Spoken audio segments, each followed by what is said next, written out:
أعوذ بالله من الشيطان الرجيم بسم الله الرحمن الرحيم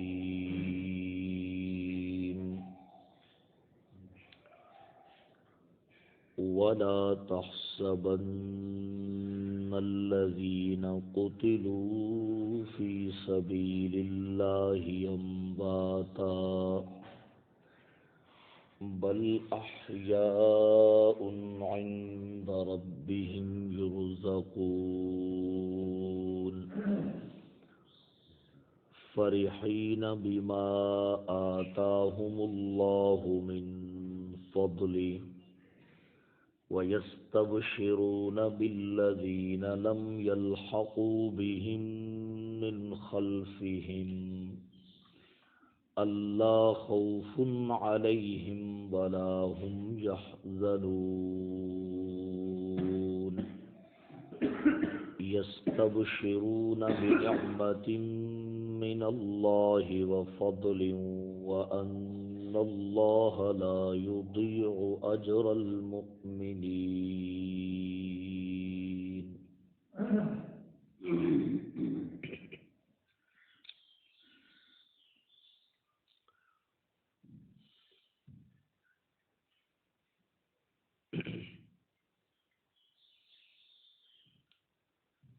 غزوہ احد کا مسلسل جو تذکرہ چل رہا ہے،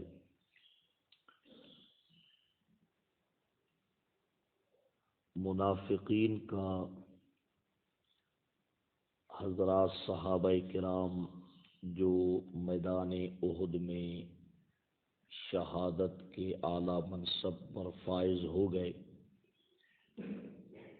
ان کے بارے میں تین طرح سے انہوں نے بات کی۔ تینوں مقام پیچھے آپ سن چکے ہیں۔ پہلے مقام پر انہوں نے یہ بات کی تھی کہ لو کان لنا من الامر شیء ما قتلنا، اگر اس چیز کے بارے میں کوئی ہمارا بھی اختیار ہوتا، ہماری بھی بات مانی جاتی، تو یہ لوگ اس طرح نہ مارے جاتے۔ پھر دوسرے مقام پر قرآن نے ان کا جملہ نقل کیا اگلے رکوع میں، لو کانوا عندنا ما ماتوا، کہ اگر یہ لوگ ہمارے پاس ٹھہر جاتے کبھی بھی نہ مرتے۔ کل کے درس میں ایک جملہ ان کا گزرا ہے، وہ بھی اسی طرح ہے، جس میں وہ اپنے بھائیوں سے یہی کہہ رہے تھے کہ لو اطاعونا ما قتلوا، اگر ہماری اطاعت کر لیتے، ہماری بات مان لیتے، ما قتلوا، پھر بھی مارے نہ جاتے۔ تو حضرات صحابہ کرام جو ان کے رشتہ دار تھے، ان کے پاس تعزیت کے لیے جانا یا ان کو تسلی اور صبر کی تلقین کرنا، اس کی بجائے وہ بار بار ان کے شہداء کا مختلف انداز میں تذکرہ کر رہے تھے۔ ہماری بات مانتے تو یہ نہ ہوتا، ہمارے پاس ہوتے تو نہ مرتے، اور مختلف انداز میں ان کی موت کا تذکرہ کر کے ان کے ورثاء کو غمگین اور پریشان کر رہے تھے۔ تو اللہ رب العزت نے شہداء کی فضیلت اور ان کی عظمت کو ذکر کیا، فرمایا کہ یہ جو بار بار ان کے بارے میں کہہ رہے ہیں نا صحابہ، یہ بات سمجھ لو، موت سے ان لوگوں نے بھی بچنا نہیں ہے، لیکن ایک فرق ہے کہ یہ لوگ جب مریں گے تو حسرت، ذلت، افسوس اور ناکامی کا بوجھ لے کر مریں گے، اور تمہارے لوگ جو میدان احد میں قتل کر دیے گئے وہ عزت اور سعادت کا تاج پہن کر چلے گئے ہیں۔ سمجھ آئے گی؟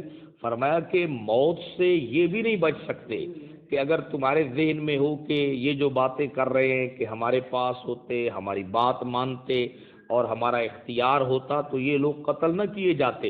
فرمایا کہ موت سے ان لوگوں نے بھی نہیں بچنا جب ان کا وقت آ جائے گا اور جو مقررہ جگہ ان کے لیے لکھی گئی ہے یہ لوگ بچ نہیں سکیں گے، لیکن تمہارے جو لوگ قتل کیے گئے ہیں اور یہ لوگ جو مریں گے اس کے اندر فرق ہے کہ تمہارے جو لوگ ہیں وہ عزت کا، سعادت کا اور فضیلت کا انعام پا کر مر گئے ہیں، اور یہ لوگ جو ہیں جناب والا یہ حسرت، ذلت، افسوس اور ناکامی کا بوجھ لے کر کیا ہے بھائی مریں گے۔ سمجھا کہ جناب والا فرمایا کہ اپنے جانے والوں کی موت کے اوپر غم کرنے کی تمہیں کوئی ضرورت نہیں ہے، پریشان ہونے کا مسئلہ نہیں ہے، سمجھے گی۔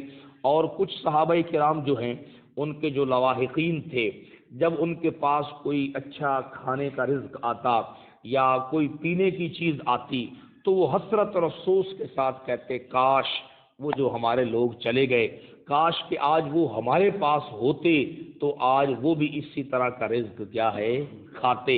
تو اللہ رب العزت نے منافقین کو جواب دینے کے لیے اور مومنین کی تسلی کے لیے اور شہداء کی فضیلت اور عظمت کے لیے اس آیت مبارکہ کو بیان کیا اور فرمایا کہ لا تحسبن الذین قتلوا فی سبیل اللہ امواتا۔ یہ اس وقت جو میرے سامنے ترجمہ ہے یہ بیان القرآن حضرت تھانوی کا ترجمہ ہے۔ یہ چونکہ حیات شہداء کے حوالے سے جو پیچھے آیت مبارکہ گزری ہے جس میں اللہ نے فرمایا کہ لا تقولوا لمن یقتل فی سبیل اللہ امواتا، بہت تفصیل سے وہاں پر کلام ہوا تھا۔ یہاں پر چونکہ اللہ نے اس کو مقرر ذکر کیا ہے تو کچھ باتیں انشاءاللہ یہاں پر بھی میں عرض کرتا ہوں۔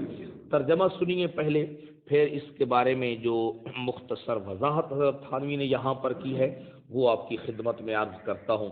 فرماتے ہیں ترجمہ وَلَا تَحْسَبَنَّ الَّذِينَ قُتِلُوا فِي سَبِيلِ اللَّهِ أَمْوَاتًا، اور جو لوگ اللہ تعالی کی راہ میں قتل کیے گئے ان کو مردہ مت خیال کر، ان کو مردہ مت خیال، بڑی توجہ سے بھائی، یہ آج کل جو دیوبندی حضرات میں جو جھگڑا ہے حیات اور ممات کا، اس کی ساری بنیاد حیات شہداء ہے، سمجھا کہ جناب والا۔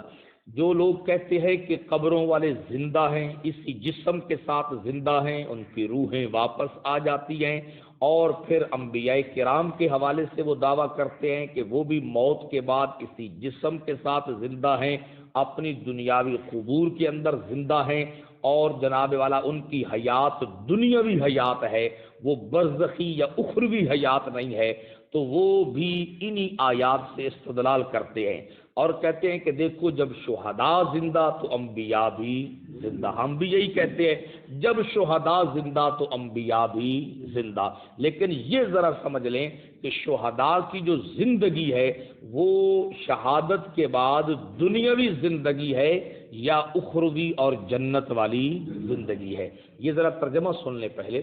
فرمایا کہ دائی لوگ، دعوت و تبلیغ کے شعبے سے منسلک لوگ اس بات کو بہت توجہ سے سنیں اور اس کو یاد کریں، کیونکہ جب وہ لوگ نکلتے ہیں مختلف جگہ پر یہ چیزیں ان کے سامنے پیش آتی ہے تاکہ وہ صحیح معنوں کے اندر یہ اپنے جو بزرگوں کی تفاسیر ہیں ان کا ترجمہ اور ان کا مفہوم لوگوں کو سنا سکیں۔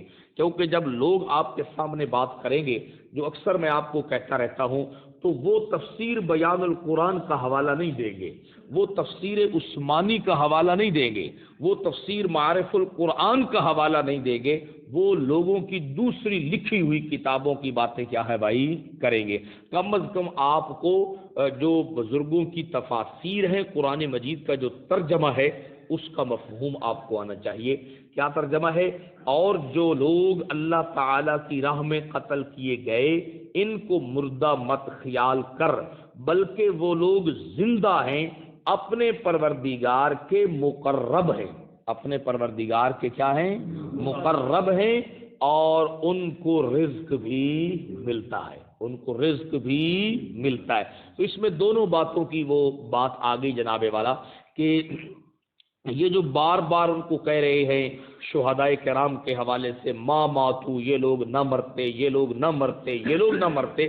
فرمایا کہ شہداء کو اس طرح جس طرح یہ لوگ بار بار ما ماتو موت موت کے جملے بول رہے ہیں، فرمایا کہ اس طرح ان کو خیال کرنے کی تمہیں اجازت نہیں ہے، بل احیاء، بلکہ وہ زندہ ہیں، عند ربہم، اپنے رب کے بڑے مقرب ہیں، یرزقون، اور تم جو دنیا کے کھانے کھا کے کہہ رہے ہو کہ کاش ہمارے شہداء موجود ہوتے تو ان کو بھی یہ کھانے ملتے، فرمایا یرزقون، ان کو اللہ اپنے رب کے ہاں جہاں پر وہ موجود ہیں مقرب ہیں، ان کو رزق بھی کیا ہے، دیا جاتا ہے۔ اب پیچھے بھی یہ بات کی تھی لا تقولو کے اوپر کہ یہ جو قرآن نے کہا ہے کہ ان کو مردہ مت کہو، یہاں پر فرمایا کہ ان کو مردہ مت خیال کرو، اس کا کیا مطلب ہے جناب والا؟ میں اپنے الفاظ میں نہیں کہتا، یہ نیچے انہوں نے جب حاشیہ ذکر کیا ہے اور تفصیل ذکر کی ہے تو انہوں نے بریکٹ کے اندر کچھ الفاظ نقل کیے ہیں جن سے بات سمجھ میں آ جائے گی۔ فرماتے ہیں اور اے مخاطب، اور اے یعنی کہ جن کو خطاب کیا جا رہا ہے، جو لوگ اللہ تعالی کی راہ میں یعنی دین کے واسطے قتل کیے گئے، جو لوگ اللہ تعالی کی راہ میں یعنی دین کے واسطے قتل کیے گئے، ان کو اور مردوں کی طرح مردہ مت خیال کر، یہ مطلب ہے۔ پیچھے بھی یہ بات میں نے عرض کی تھی، تفسیر جو دوسرے پارے میں سیقول میں گزری تھی، وہاں پر بھی حضرت تھانوی کا یہی ترجمہ تھا، یہی مفہوم تھا کہ ان کو عام مردوں کی طرح مردہ کہنے کی اجازت نہیں ہے۔ لا تقولوا لمن يقتل فی سبیل اللہ امواتا۔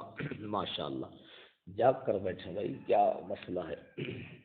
آج تو ماشاءاللہ رات کو نیند بھی بڑی میٹھی آئی ہوگی، تھوڑا سا ہمت کر کے جاگ کر بیٹھے بھائی تاکہ بات سمجھ جائے۔ اللہ اکبر۔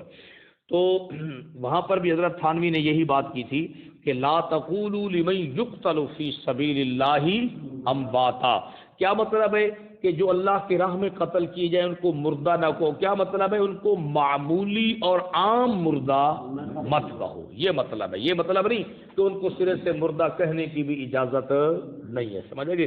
یہ بات اگر آپ سمجھ جائیں گے تو انشاءاللہ کسی قسم کا جھگڑا بھی پیدا نہیں ہوگا۔ یہ جو لوگ ہمارے پیچھے ہیں، ہمیں بدنام کرتے ہیں کہ دیکھو جی یہ مماتی ہیں، یہ فلانے ہیں، یہ اس قسم کے ہیں، وہ کہتے ہیں کہ جب شہداء کو مردہ کہنے کی اجازت نہیں ہے تو اللہ کے حبیب کو میت کہنے کی اجازت کیسے ہو سکتی ہے؟ وہ تو حضرات صحابہ کرام نے آپ کی موت پر جو جملے کہے ان کو چھوڑ دیجئے، قرآن مجید کی آیت جب وہ آپ کے سامنے پیش کریں گے تو آپ ان کو بتائیں کہ حضرت تھانوی نے تو اس آیت 2 مرتبہ یہ آیت آئی ہے، دونوں جگہ پر یہ بات کی ہے کہ ان کو مردہ کہنے کی اجازت نہیں ہے، یا مطلب یہ ہے کہ ان کو عام مردوں کی طرح مردہ کہنے کی اجازت، ہاں یہ نہیں ہے کہ ان کو مردہ کہنے کی بھی اجازت نہیں ہے، سمجھے گی؟ کیا مطلب ہے کہ جس طرح لوگوں کے ذہن میں ہوتا ہے ٹھیک ہے مر گیا، کیا ہے بھائی منافقین اسی معنی میں کہہ رہے تھے، دیکھو یار مر گیا، ہمارے پاس ہوتے تو نہ مرتے، سمجھے گی؟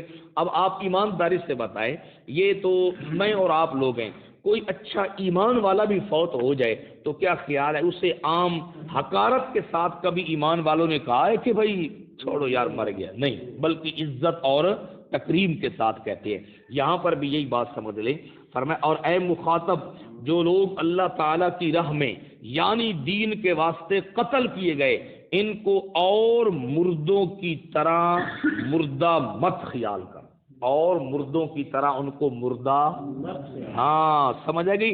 ممانعت مردہ کہنے کی نہیں ہے، ممانعت ان کو عام اور معمولی مردہ کہنے کی ہے، سمجھ آئے گی؟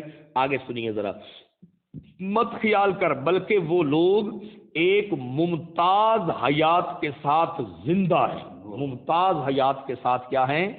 زندہ ہیں، اور اپنے پروردگار کے مقرب یعنی مقبول ہیں، ان کو رزق بھی ملتا ہے، ان کو رزق بھی کیا ہے؟ ملتا ہے، سمجھا کہ جناب والا؟ اب یہاں پر وہ کہہ رہے ہیں کہ حیات شہداء کی تحقیق شروع سیقول رکوع سوم میں گزر چکی ہے، وہاں ملاحظہ کر لیا جاوے۔ میں پھر وہاں پر جاتا ہوں، آپ کو کچھ باتیں سناتا ہوں۔ اور رزق ملنے کی کیفیت احادیث صحیحہ میں وارد ہے، رزق کیسے ملتا ہے، اس کی کیفیت کیا ہے، وہ احادیث صحیحہ میں وارد ہے کہ ان کی ارواح قنادیل عرش میں رہتی ہیں. ان کی ارواح قنادیل اللہ کا عرش کدھر ہے، نیچے ہے یا اوپر ہے؟ سمجھ آئے گی. 7 زمین 7 آسمان، اوپر جنت، عرش کرسی، وہ تو ہر ساری چیزیں اوپر کی طرف ہیں. ان کی ارواح کہاں رہتی ہیں؟ قنادیل عرش میں رہتی ہیں، اور جنت کی انہار سے پانی پیتی ہیں. جنت کی انہار سے پانی پیتی ہیں اور اس کے اسمار سے کھاتی ہیں. اسمار یعنی پھل، ثمر کی جمع، سمجھ آئے گی. تو حضرت تھانوی نے یہ بات بیان کر دی ہے کہ حیات شہداء کی تحقیق پیچھے ملاحظہ کر لو، وہ میں نے ذکر کر دی ہے. اور رزق ملنے کی کیفیت احادیث صحیحہ میں وارد ہے، اور وہ کیا ہے کہ ان کی ارواح قنادیل عرش میں رہتی ہیں اور جنت کی نہروں سے پانی پیتی ہیں اور جنت کے پھلوں سے کیا ہے، کھاتی ہیں. یہ مطلب ہے بل احیاء عند ربہم یرزقون، ان کو رزق دیے جانے کا. سمجھ آئے گی. اب تھوڑا سا انہوں نے کہا ہے کہ پیچھے دیکھ لیجئے، میں آپ کی یاد دہانی کے لیے تھوڑا سا پیچھے سے انشاءاللہ پھر پڑھتا ہوں.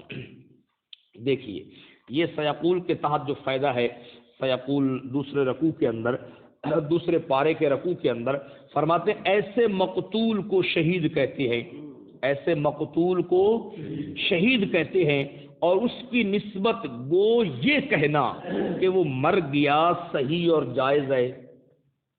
تفسیر ضیاء القرآن بھی اس مقام پہ آپ کو سناؤں گا، آپ پریشان نہ ہو.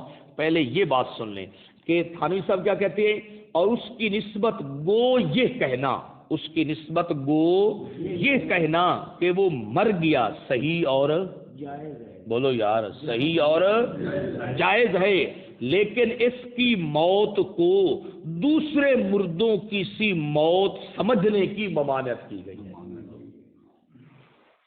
نہیں سمجھ آئی؟ تو قرآن مجید کے اندر تو شہداء کو مردہ کہنے سے منع نہیں کیا گیا، عام اور معمولی مردوں کی طرح ان کو مردہ سمجھنے کی کیا کی گئی ہے، ممانعت کی گئی ہے. یعنی وہ اعلیٰ قسم کی موت ہے. وہ کیا ہے بھائی؟ عام موت نہیں، وہ کیا ہے؟ اعلیٰ قسم کی موت ہے. سمجھے گی. اور انبیاء کی موت ان سے بھی کیا ہوتی ہے، بہت اعلیٰ درجے کی ہوتی ہے. سمجھے گی. تو دیکھیے جی، وجہ اس کی یہ ہے، وجہ اس کی یہ ہے کہ بعد مرنے کے گو برزخی حیات ہر شخص کی روح کو حاصل ہوتی ہے. برزخی حیات ہر شخص کی روح کو حاصل ہوتی ہے، اور اسی سے جزا و سزا کا ادراک ہوتا ہے. لیکن شہید کو اس حیات میں اور مردوں سے ایک گونا امتیاز ہے. ایک گونا کیا ہے؟ امتیاز ہے کہ ان کے لیے یہ جو خاص بات ہے کہ اللہ رب العزت کے عرش کے نیچے قندیلیں لٹکی ہوئی ہیں، وہاں پر یہ ان کی ارواح جو ہیں وہ سبز پرندوں میں داخل کی جاتی ہیں، وہاں پر وہ ٹھہرتی ہیں. پھر ان کو جنت پوری کے اندر مکمل طور پہ پینے کے لیے، کھانے کے لیے، جہاں آنا چاہیں، جہاں جانا چاہیں، ان کو مکمل طور پہ آزادی اور اجازت حاصل ہوتی ہے. یہ عام مردوں کو حاصل نہیں ہوتی. سمجھے کہ بھارت اصل بات جو آپ کو سمجھانے والی ہے وہ یہ ہے کہ ان آیات کے اندر حضرات شہداء کی نسبت یہ کہنا کہ ان پہ موت آ گئی ہے، وہ مر گئے ہیں، یہ بات صحیح ہے یا غلط ہے؟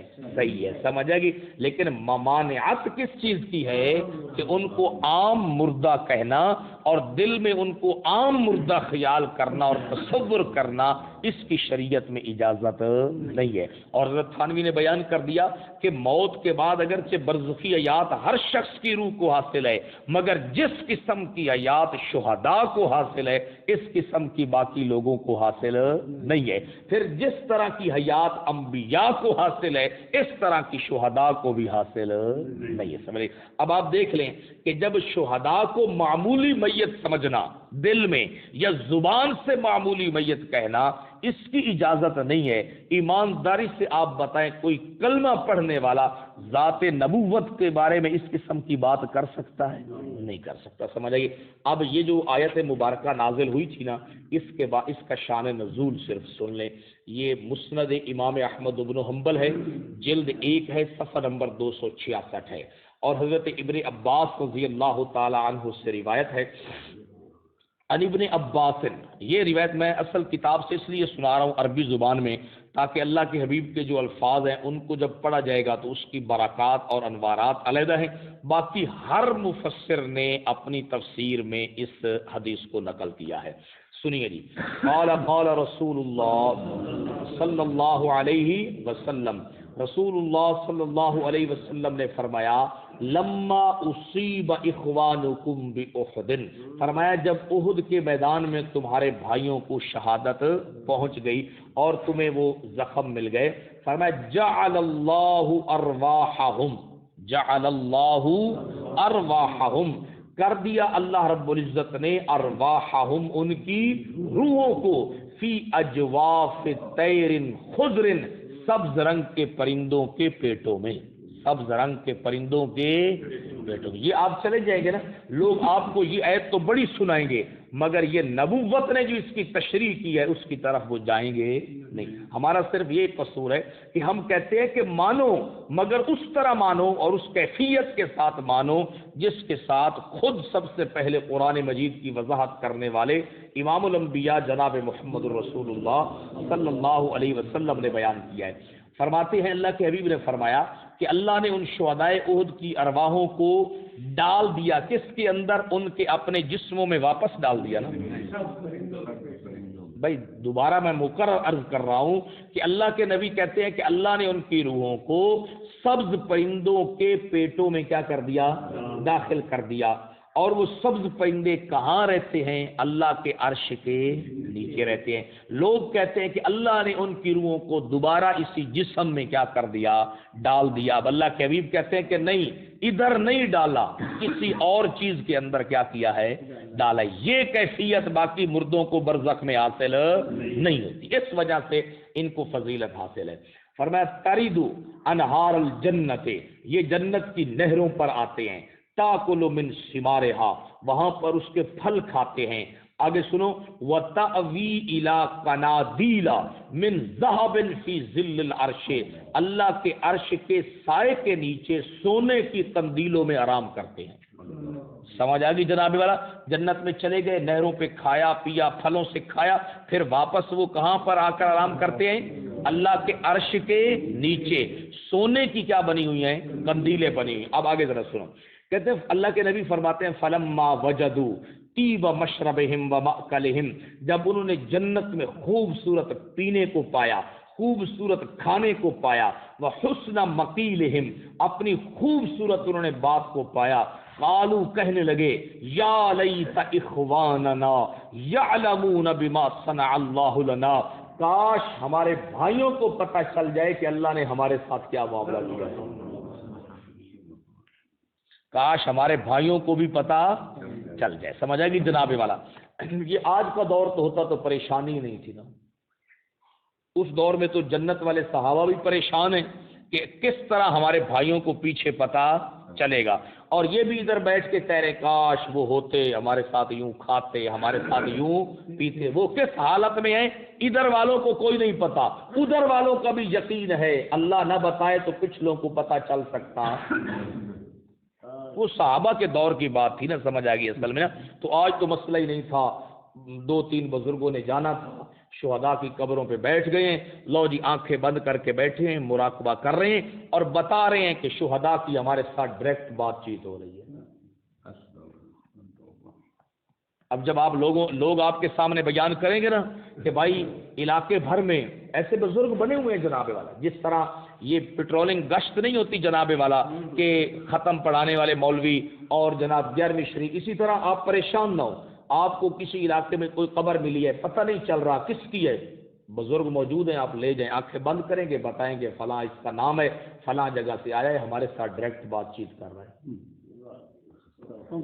یہ احباب بیٹھے ہیں نا، جاتے ہیں، ان سے پوچھا کرو نا، یہ جب واپس آتے ہیں ان سے کارگزاریاں سنا کرو کہ ادھر کیا کیا باتیں سنائی جاتی ہیں جناب والا، اور کس کس چیز کی جناب والا لوگوں کی کیفیت بتائی جاتی ہے، سمجھے گی؟ تو جنت والے کیا کہہ رہے ہیں؟ ہمارے بھائیوں کو کاش کیا پتہ کیا ہے بھائی، پتہ چل جائے، سمجھے گی جناب والا۔ اور جو نیچے بیٹھے ہیں بیچارے مدینے میں وہ ان کے کھانے کی تمنا کر رہے ہیں، کاش ہمارے پاس ہوتے، ہم ان کو کھلاتے پلاتے۔ ان کو پتہ ہی کوئی نہیں ہے کہ وہ جنت میں کس قسم کا رزق کھا رہے ہیں، نہ اوپر والوں کو نیچے والوں کا پتہ ہے، نہ نیچے والوں کو۔ یہ آپ کو مراقبے والی ٹیمیں ملیں گی، آپ صرف یہی پوچھ دیں بھائی صحابہ کرام کی جماعت میں سے کسی ایک صحابی کا نام بتاؤ جس نے یہ عمل کیا، بس فوراً آپ کو کہیں گے تم بے دین ہو، تم کیا ہو بھائی، تم بزرگوں کے منکر ہو، تمہیں کیا پتہ ہے حقیقت کا، سمجھے گی؟ تو اس قسم کے بزرگوں کے واقعہ پر ہم منکر ہیں، سمجھا گی جناب والا؟ ہم سب سے پہلے بزرگ کن کو مانتے ہیں؟ صحابہ کرام کو مانتے ہیں، سمجھے گی جناب والا؟ تو یا لیت اخواننا یعلمون بما صنع اللہ لنا، کاش ہمارے بھائیوں کو بھی پتا۔ تو یار یہ حدیث اگر نہ سمجھ آئے تو سورۃ یاسین والے شہید کو پڑھ لو نا، وہ جو حبیب نجار جنت میں داخل ہوا تھا، قیل ادخل الجنہ، اس نے کیا کہا تھا؟ یا لیت قومی یعلمون، کاش میری قوم کو بھی پتہ چل جائے کہ میرے رب نے مجھے معاف بھی کر دیا ہے اور مجھے عزت والوں میں کیا کر دیا ہے، داخل کر دیا ہے، سمجھے گی جناب؟ تو یہاں پر شہدائے احد جب جنت میں دیکھا اور جناب ان کی روحوں کو ڈالا گیا، وہ جنت کی نہروں پہ چلتی ہیں، پھرتی ہیں، پھل کھاتے ہیں، پھر اچھی جگہ پہ آ کے ٹھہر جاتے ہیں، تو انہوں نے کہا یا لیت اخواننا یعلمون، اے کاش ہمارے بھائیوں کو پتہ چل جائے کہ اللہ نے ہمارے ساتھ کیا کیا۔ کہتے ہیں یہ انہوں نے کیوں کہا؟ اللہ کے نبی فرماتے ہیں انہوں نے اپنے رب سے بات کی اور کہنے لگے لِأَلَّا يَزْهَدُوا فِي الْجِهَادِ وَلَا يَنْقُلُوا عَنِ الْحَرْبِ، تاکہ وہ جہاد سے بے رغبتی نہ کریں، جہاد سے ان کو پتہ چل گیا نا کہ جہاد کی اتنی فضیلت ہے، اتنا اجر و ثواب ہے، تو اپنے بھائیوں کے بارے میں تمنا کر رہے ہیں کہ ہماری بات کا ان کو پتہ چل گیا تو پھر وہ میدان جہاد میں جانے سے رکیں گے نہیں، میں اور جنگ سے وہ سست نہیں ہوں گے، سمجھا گی؟ جب انہوں نے یہ بات کی نا، فقال اللہ نے فرمایا انا ابلغهم عنکم، میں تمہاری بات پہنچا دیتا ہوں، میں تمہاری بات۔ صحابہ کا یہی عقیدہ تھا، سمجھے گی کہ اب ہماری اس بات کو اگر کوئی زمین والوں پر پہنچا سکتا ہے تو کون ہے؟ وہ جو جن صحابہ کو دھوکے سے لوگ لے گئے تھے، آخری صحابی حضرت عاصم کی جب باری آئی نا تو انہوں نے اپنے رب سے ایک دعا کی تھی، اللہم اخبر انا نبیک، اے اللہ ہماری خبر اپنے نبی تک پہنچا دے۔ ہماری خبر کون پہنچا دے؟ تو پہنچا دے کہ ہمارے ساتھ لوگوں نے کیا کیا، سمجھے کہ جناب؟ اچھا، یہ اس قسم کی جو غیبانہ خبریں ہوتی ہیں نا، یہ اللہ رب العزت ہی پہنچاتے ہیں، سمجھے گی؟ انا ابلغہم، یہاں پر تو ہوائیں بھی پہنچا رہی ہیں، ہوا بتہائے نسیما، سمجھے گی؟ بڑے انداز میں خطیب لوگ پڑھتے ہیں، بتہائے نسیما وائے فلانا، اور ہماری خبر لے کر تو مدینے میں کیا ہے پہنچ جہاں جانا۔ یہ دیکھو یہ ادھر سن کے آتے ہیں نا تو آپ ان سے سنا کریں باتیں۔ فقال اللہ تعالیٰ نے فرمایا انا ابلغہم، اے امیر حمزہ پریشان نہ ہو، تمہارے